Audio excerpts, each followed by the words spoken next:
Hello friend, welcome to my YouTube channel.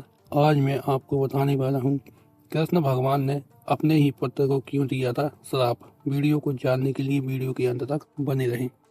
यह भगवान कृष्ण के कुख्यात पुत्र सांबा की एक और कहानी है। सांबा ने इतना दुराचार किया कि कृष्ण उससे अत्यंत क्रोधित हो गए। उन्होंने अपने पुत्र से कहा, तुमने हमारे परिवार पर कलंक लगाया है, तुमने अनगिनत बुरे काम किए हैं, मैं तुम्हें अब और सहन नहीं कर सकता, तुम्हारा चेहरा देखना ही मुझे घृणास्पद लगता है। कृष्ण सांबा को लगातार डांटते और अपमानित करती हैं। कृष्ण की पत्नी जामवंती भी वहीं मौजूद थी। अंततः कृष्ण का क्रोध चरम पर पहुंच गया। उन्होंने कहा, मैं तुमसे इतना क्रोधित हूँ कि तुम्हें श्राप देता हूँ कि तुम्हें कुष्ठ रोग हो जाएगा। अचानक सांबा को कुष्ठ रोग हो गया। उसका शरीर रातों रात विकृत हो गया और वह इस बीमारी से आसीन पीड़ा झेलने लगा। भगवान कृष्ण की पत्नी अपने पुत्र को इस प्रकार यातना सहते हुए नहीं देख सकी।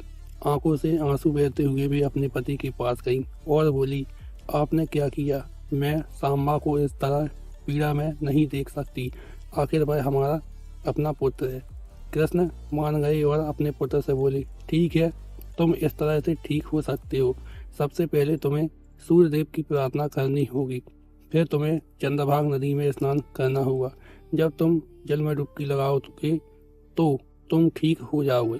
तब तक सांबा उठने की भी हालात में नहीं था। उसने दयनीय स्वर में पूछा, पिताजी, मैं इस हालात में वहां कैसे जाऊंगा? कृष्ण बोले, तुम्हें नदी पर जाना होगा। कृष्ण ने कठोर स्वर में उत्तर दिया।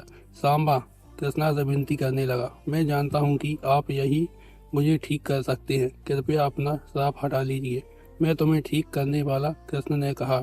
जामवती ने अपने पति से विनती की, तुम ही उसकी बीमारी का कारण हो, इसलिए या तो उसे नदी के पार ले जाओ, यहीं उसका इलाज करो। कृष्ण अपने पुत्र को नदी तक ले जाने के लिए सहमत हो गए। क्योंकि सांबा चल नहीं सकता था, इसलिए कृष्ण उसे पूरे रास्ते गोद में उठाकर ले गए। नदी के किनारे पहुंचकर सांबा ने सूर्यदेव से प्रार्थना की और फिर नदी में प्रवेश किया। कृष्ण ने अपने पुत्र को जल में नहलाया और जब सांबा बाहर निकला तो उसने पाया कि वह पूरी तरह से ठीक हो गया था। कृष्ण का श्राप व्यर्थ हो गया था।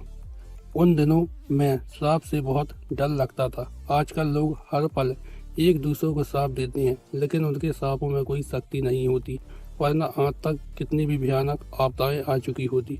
हम अपने दैनिक जीवन में जितनी गलतियां करते हैं, अगर हमें सच में श्राप मिला होता तो हम बहुत पहले ही मर चुके होते। सौभाग्य से आज के समय में शब्दों में वैसी आग नहीं है जैसी प्राचीन काल में थी। सांबा बहुत रूपवान और आकर्षित थे, जो श्री कृष्ण के समान दिखते थे, जिससे श्री कृष्ण की कुछ रानियां उन पर मोहित हो गई थी। एक बार नारद मुनि ने सांबा को छल से कृष्ण की रानियों के स्नान कक्ष में भेज दिया, जहां सांबा ने एक रानी का रूप धारण कर लिया और उन्हें आलिंगन किया, जिससे श्री कृष्ण क्रोधित हो गए। उन्होंने कोढ़ी होने का श्राप दे दिया। सांबा ने श्राप के नशे में ऋषियों का उपहास किया और उनके साथ अभद्र व्यवहार किया, जिससे क्रोधित होकर ऋषि ने भी उन्हें श्राप दे दिया। सांब को कोढ़ी होने का श्राप मिला।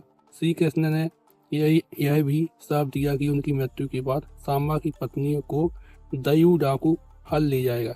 यह श्राप यदुवंश के विनाश का एक प्रमुख कारण बना, क्योंकि सांबा के पुत्र के बाद इसी श्राप का परिणाम भुगते, जिससे यदुवंश का अंत हो गया।